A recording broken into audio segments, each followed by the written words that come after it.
जितनी भी माताएं एकादशी का व्रत करती बहुत ध्यान से सुनना आज की कथा को। शायद जिंदगी में मिली ना मिली, पर ये कथा का रिश्ता तो बहुत ध्यान से सुनना, ध्यान से। स्कंद पुराण यहाँ तक कहती है कि इस कथा के चरित्र को जो श्रवण कर लेता है उसको 26 एकादशी करना भी नहीं पड़ती। इस एकादशी की केवल ये कथा सुनकर ही वो तर जाता है। बहुत ध्यान से सुनना इसको, कथा तो बड़े भाव से सुन लो इसको। पुत्रदा एकादशी पूरे साल में 2 बार आती है। एक श्रावण के महीने में आती है, दूसरी पोषादिक्रम में।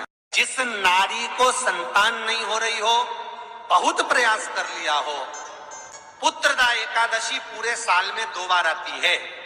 एक श्रावण के महीने में आती है, दूसरी पोषादिक्रम में आती है। पुत्रदा एकादशी होती है, ये संतान की वृद्धि करने वाली होती है। शंकर जी के मंदिर में जाकर, भगवान शिव के मंदिर में पूजन करके घी का 1 कटोरी में घी और 1 कटोरी में खीर शंकर के सामने रख देते हैं।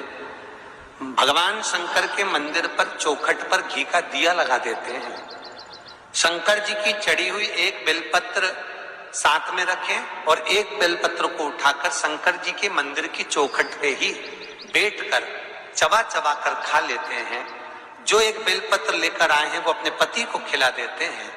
कहते हैं पुत्रदा एकादशी के दिन ये कर लेने पर संतान की प्राप्ति हो जाती है, पुत्र की प्राप्ति हो जाती है। महापुराण की कथा कहती है, आप अगर विश्वास रखे हो, सफेद आंकड़े की जड़, जिस नारी का संतान नहीं हो, गर्भ नहीं ठहरा हो, सफेद आंकड़े की जड़, जिस देव अधिदेव महादेव की कथा जिस तुम्बरुका जी ने श्रवण कराई है, शंकर भगवान जिनके सामने बैठकर शिव पुराण की कथा सुन रहे हैं, उन तुमरुका जी का नाम लेकर शिवलिंग पे से 21 बार घुमाकर मंदिर में ही कमर पर 7वें दिन रजस्वला धर्म के जो बांध लेता है और 1 पीपल का पत्ता अवधूतेश्वर महादेव का नाम लेकर शंकर पर चढ़ाकर उसको गाय के दूध में उकाल कर रात्रि को दोनों पति पत्नी अगर पीकर सोते हैं, 3 महीने में भगवान भोलेनाथ उसकी गोद भर देते हैं। ये शिव तत्व। शंकर देता जरूर है। अच्छा, संतान नहीं हो, किसी नारी की गोद, अगर स्त्री की गोद अगर खाली रह जाए तो भी दुख होता है उसको कि मेरे घर में औलाद नहीं, संतान नहीं। बड़े प्रेम से सबसे पहला नियम एकादशी व्रत का, सबसे पहला नियम है कि आप जिस दिन व्रत करो उसके 1 दिन पहले भक्ति का संचार इस हृदय में कर लो। भक्ति का संचार इस हृदय में कर लीजिए। जिस दिन आप व्रत करो, जैसे एकादशी का व्रत कर रहे हो तो 10वीं के दिन शाम का समय जब आवे, रात्रि जब होने लगे, शाम का समय आवे और रात्रि का आप जब भोजन ग्रहण करो तो उस भोजन में कोई ऐसा पदार्थ ग्रहण मत करिए जिस पदार्थ के कारण आपकी एकादशी बिगड़ जाए।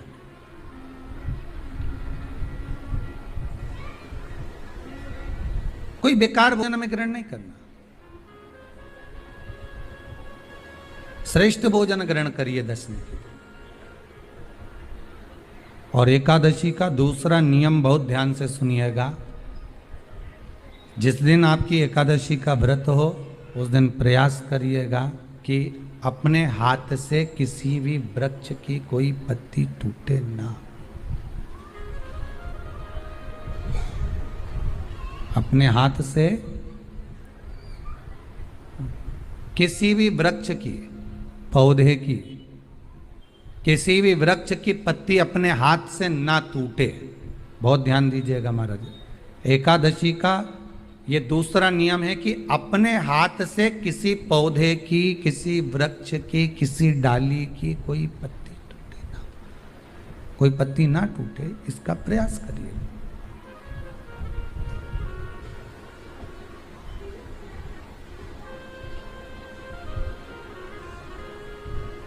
कितना सुंदर व्याख्यान कहा है, कितना सुंदर वर्णन है महाराज कि मात्र एकादशी का व्रत कर लेने पर, मात्र एकादशी का व्रत कर लेने पर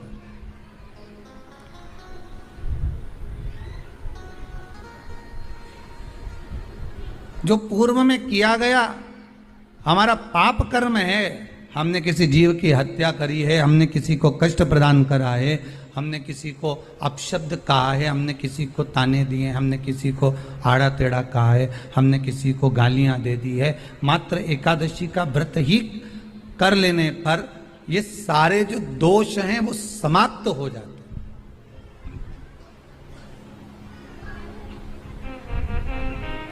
सारे दोष हमारे समाप्ति पर आ जाते हैं।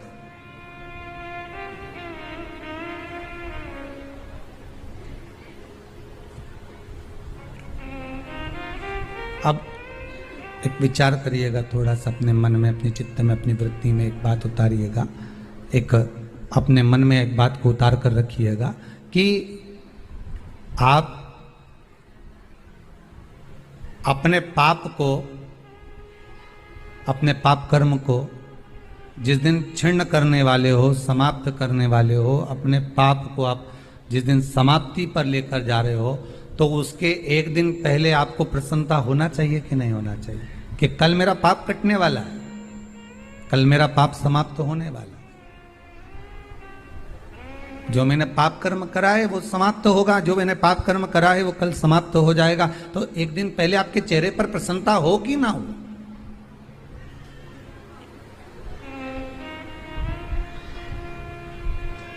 और चेहरे पर वो प्रसन्नता आपके आना चाहिए कि कल मेरा एकादशी का व्रत है, आज दशमी है, कल एकादशी का व्रत है, तो कल मेरी जब एकादशी का व्रत रहेगा तो मेरा ना जाने कितना कितना पाप, कितना असत्य, कितना झूठ, कितना प्रपंच वो समाप्त हो जाएगा। इसमें मुझे प्रसन्नता हो, इसमें मुझे आनंदता हो।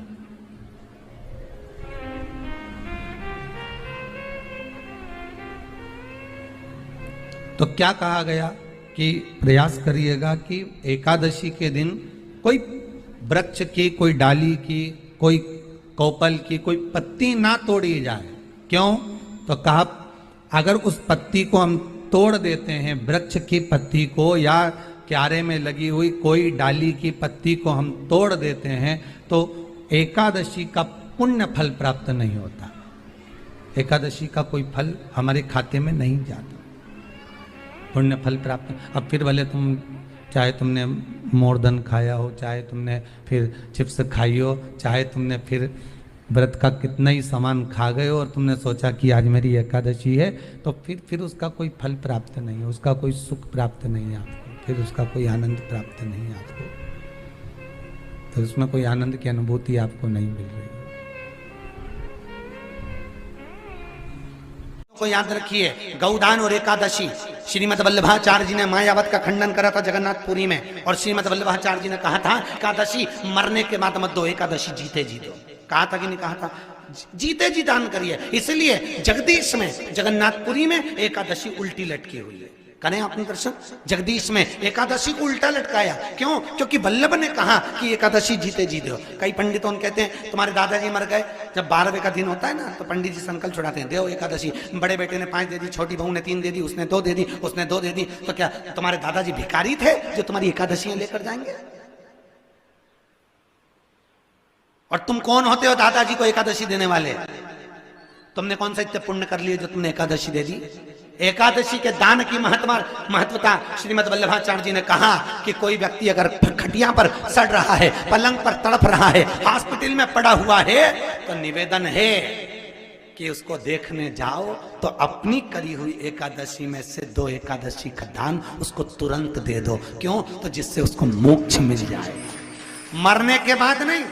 क्योंकि मरने के बाद तो वो 10वें के दिन, गरुड़ पुराण में लिखा है 10 दिन तक जीवात्मा घर की अटारी पे रहती है। कितने दिन? 10 दिन। 10 दिन के बाद जीवात्मा चली जाती है। कहां जाती है? उसको जहां जाना है। 3 दिन में उसको भोग भोगना पड़ता है जीवात्मा को। 3 दिन नरक का भोग भोगती है, उसके बाद स्वर्ग का भोग भोगती है। 18 दिन में ये प्रोसेस पूरी हो जाती है। कितने दिन? 18 दिन। 18 दिन के बाद में उस जीवात्मा को धान के खेत में पटका जाता है। किसके खेत में? धान के, चावल के खेत में। इसलिए कहते हैं एकादशी के दिन चावल मत खाओ। कहते कि नहीं कहते? और क्या कहते हैं, द्वादशी के दिन चावल खाना जरूरी है। एकादशी का पालना करना है तो द्वादशी को चावल का एक गिरासा खाओ, तब द्वादशी को चावल खाओगे तो एकादशी लगेगी। चावल नहीं खाओगे तो एकादशी नहीं लगेगी। द्वादशी को चावल खाना जरूरी है। क्यों कहते हैं? क्योंकि धान के खेत में जीव को छोड़ा जाता है, उस धान के खेत में, चावल के खेत में जीवात्मा रहती है। उसको चिड़िया खाती है तो चिड़िया के रूप में जन्म लेता है, मनुष्य खाता है तो मनुष्य के रूप में जन्म लेता है। इसलिए एकादशी के दिन चावल नहीं खाया जाता, क्योंकि एकादशी के दिन हम चावल खाएंगे तो जीव हत्या का दोष लग जाएगा। फिर कब खाना है? द्वादशी के दिन। द्वादशी के दिन क्यों खाया जाता है?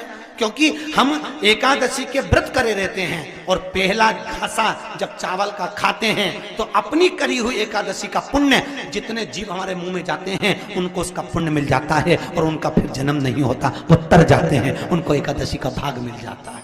इसलिए कहते हैं एकादशी को चावल मत खाओ, पर द्वादशी को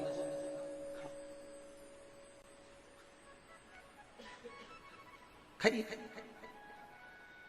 10 दिन तक जीवात्मा है और आपने एकादशी कब दान दी? बोलो जम के। 12वें के दिन, 13वें के दिन आपने एकादशी का दान दिया, वो मिली उनको? अरे बोलो अच्छे से। कई तो अभी तक कर रही होगी, हमारे दादाजी के निमित्त की कर रहा है, कर ले। फिर वही वाली बात आ गई, गुलाब के फूल में पानी जारी है। एकादशी के दिन शंकर भगवान को चावल का दाना चढ़ाना चाहिए कि नहीं चाहिए?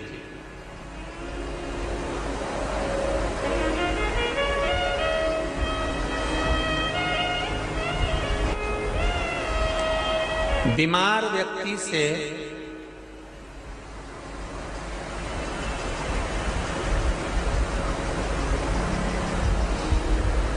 कोई बीमार व्यक्ति है, बहुत रोगीला, उसको बहुत रोग है, शुगर है, बीपी है, थायराइड है, सब कुछ है उसको, और वो रोगीला व्यक्ति जब डॉक्टर के पास जाकर पूछे, डॉक्टर साहब मेरी तबीयत ठीक नहीं रहती है, मैं बहुत कष्ट में रहती हूँ, बहुत तकलीफ है शरीर में, और अभी सावन का महीने का व्रत आ रहा है डॉक्टर साहब, 1 महीना में व्रत करती थी पहले, करूं कि नहीं करूं?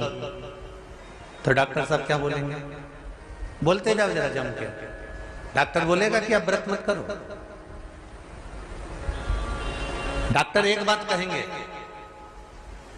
शरीर स्वस्थ रखना है, व्रत बाद में हो जाएगा, अगले वर्ष कर लेना, पर अभी शरीर को सही रखने के लिए दोनों समय अच्छे पेट भरकर सात्विक भोजन करो और अपने शरीर को ठीक करो। सात्विक भोजन अपने शरीर को, व्रत बाद में भी हो जाए, अगले वर्ष हो जाए।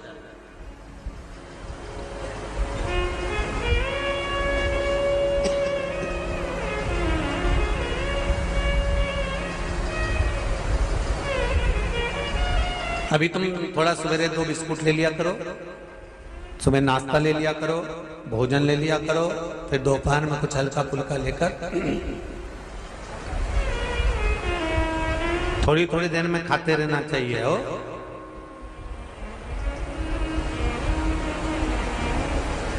थोड़ा थोड़ा खाओ, थोड़ी थोड़ी देर में खाओ, एक साथ सुरसा जैसे मत निपटा जाए, थोड़ा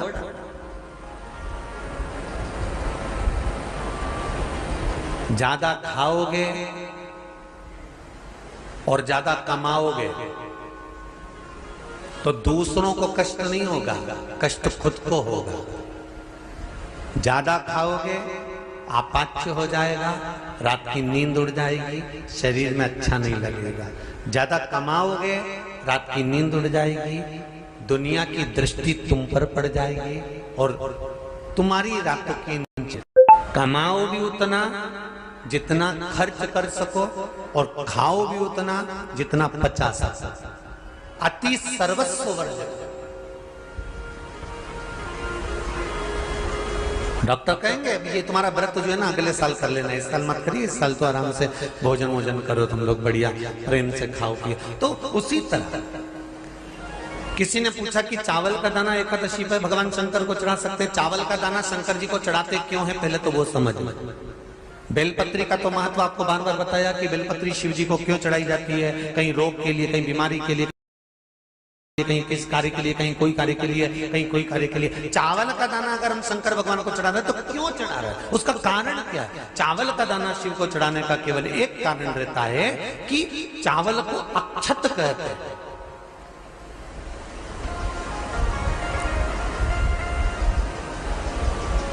अक्षत का मतलब होता है अक्षय।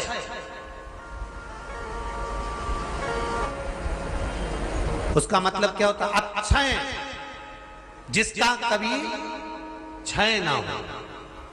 जब हम भगवान शंकर को चावल का दाना चढ़ाते हैं, जैसे बहुत ध्यान दीजिएगा महाराज, बहुत समझने वाली बात है, बहुत ध्यान से।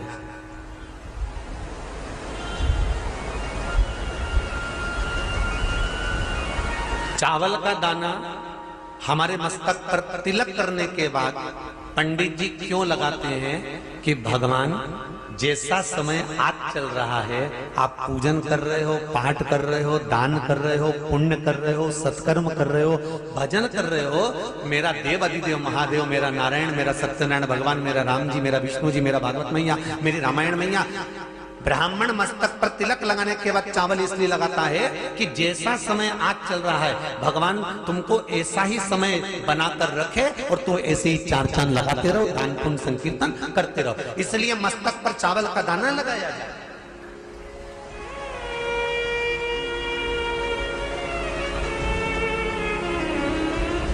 कोई मर जाता है,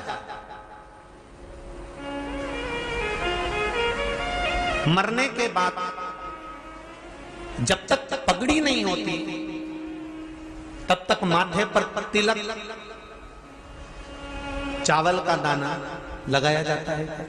जम के बोलो जरा, नहीं लगाते। किसी पंडित जी से पूछो, ब्राह्मण देवता से पूछो, ब्राह्मण देवता ये कोई मर गया और हमारा तो नियम है कि हम सिर पे तिलक लगाते हैं, चावल लगाते हैं, या पंडित जी से हम तिलक लगवाते हैं, मंदिर जाते हैं तो मंदिर में जाके तिलक लगवा के हम चावल का दाना लगवाते हैं, क्यों नहीं लगाते? उसका कारण क्या है? जब किसी के मरने के बाद 10 दिन तक, 12 दिन तक मस्तक पर तिलक क्यों नहीं लगाया जाता? 10-12 दिन तक माथे पर तिलक या चावल क्यों नहीं लगाया जाता? उसका कारण है कि ये जो समय आया है, तुम्हारे यहाँ जो कमी हुई है, तुम्हारे यहाँ कोई मर गया है, तुम्हारे यहाँ किसी के प्राण छूट गए हैं, तो ब्राह्मण इसलिए तिलक नहीं लगाता आपको, इसलिए चावल का दाना नहीं लगाता कि ऐसा दिन भगवान अब ना लाए, इसको अमर ना करे, इसको अक्षय ना करे, इसको प्रबल ना करे।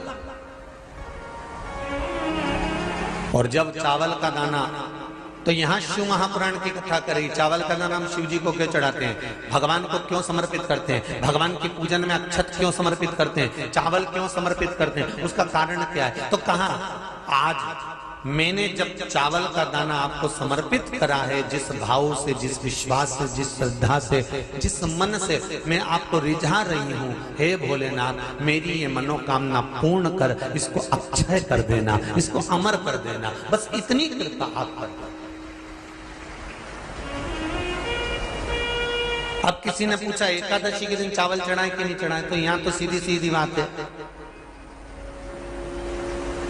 बीमारी देखकर थोड़ी ना आती है कि नवरात्र चल रहे हैं कि सावन का सोमवार चल रहा है, बीमारी तो बीमारी। तुम चावल मत खाओ। तिरुपति कौन कौन गया? हाथ उठाओ। ठीक है। जगन्नाथ जी कौन कौन गया? हाथ उठाओ। हाँ ठीक है। द्वारका जी कौन कौन गया? हाथ उठाओ। ठीक है। बद्रीनाथ कौन कौन गया? हाथ उठाओ। ठीक है। एकादशी के दिन कभी तुम बद्रीनाथ चले जाओ, एकादशी के दिन तुम द्वारका चले जाओ, एकादशी के दिन तुम तिरुपति चले जाओ, एकादशी के दिन तुम जगन्नाथ चले जाओ, एकादशी के दिन तुम्हारी मर्जी पड़े भगवान के किसी धाम में चले जाओ और भगवान को भोग लगाओ और उनकी थाली को झांक कर देखना, उसमें चावल जरूर मिलेगा। उसमें ऐसा नहीं है कि चावल नहीं मिलेगा। बद्री नारायण में भगवान को चावल का भोग लगा हुआ मिलेगा, द्वारका में चावल का भोग लगा हुआ मिलेगा, आपको जगन्नाथ में चावल का भोग लगा हुआ मिलेगा, तिरुपति में मिलेगा, द्वारकाधीश में मिलेगा, नाथद्वारा में मिलेगा, सांवरिया सेठ में मिलेगा, काकरोली जी में मिलेगा। आप जहां जाओगे वहां पर एकादशी के दिन भगवान को चावल आएगा, क्योंकि भगवान के लिए परहेज नहीं है। जो काम में डूबा हुआ है, जो आसक्ति में डूबा हुआ है, जो लोभ में डूबा हुआ है, जो वासनाओं में डूबा हुआ है, जो तृष्णा में डूबा हुआ है, और जो माता के गर्भ से जन्म लिया, एकादशी के दिन चावल उसको नहीं खाना। बहुत सुंदर संवाद है, ध्यान दीजिएगा। जिसके घर में कमाने वाले 2-4 हैं, पैसा तो आ रहा है पर घर में टिक नहीं रहा, डॉक्टर में, पुलिस में, एक्सीडेंट आदि में, कहीं गलत जगह पर व्यसन में अगर पैसा जा रहा है, जुए में, मांसाहार, मदिरा पान, या कहीं आया पैसा आने में कमी नहीं, आ रहा है पर टिक नहीं रहा, रुक नहीं रहा, कोई मांगने आ गया, दे दिया, फिर वहां से अपने पास नहीं आ रहा, अपन कह रहे हैं भैया हमारा पैसा लौटा दो, नहीं आ रहा। तो महाराज शिव महापुराण की कथा कहती है, एकादशी के दिन गंगा के जल में मात्र 7 बेलपत्री डालकर जो नंदीश्वर भगवान अर्थात जो शंकर जी के शिवलिंग के सामने नंदी होता है, उस नंदी के चरण पर गंगा का जल चढ़ाकर बेलपत्री शिव पर समर्पित कर देता है, उसके घर में रुपया रुकना चालू हो जाता है, फिर वो गलत जगह पर नहीं जाता, गलत स्थान पर वो धन जाएगा ही नहीं। बेटा अगर व्यसन में पड़ा हुआ है, मदिरा पान में पड़ा हुआ है, मांसाहार में, जुए आदि में जा रहा है, तुम्हें लग रहा है कि मेरा बेटा गलत मार्ग पर जा रहा है, ये मित्र दोस्ती गलत हो रही है, वो सही जगह पर आ जाए। करना है एकादशी।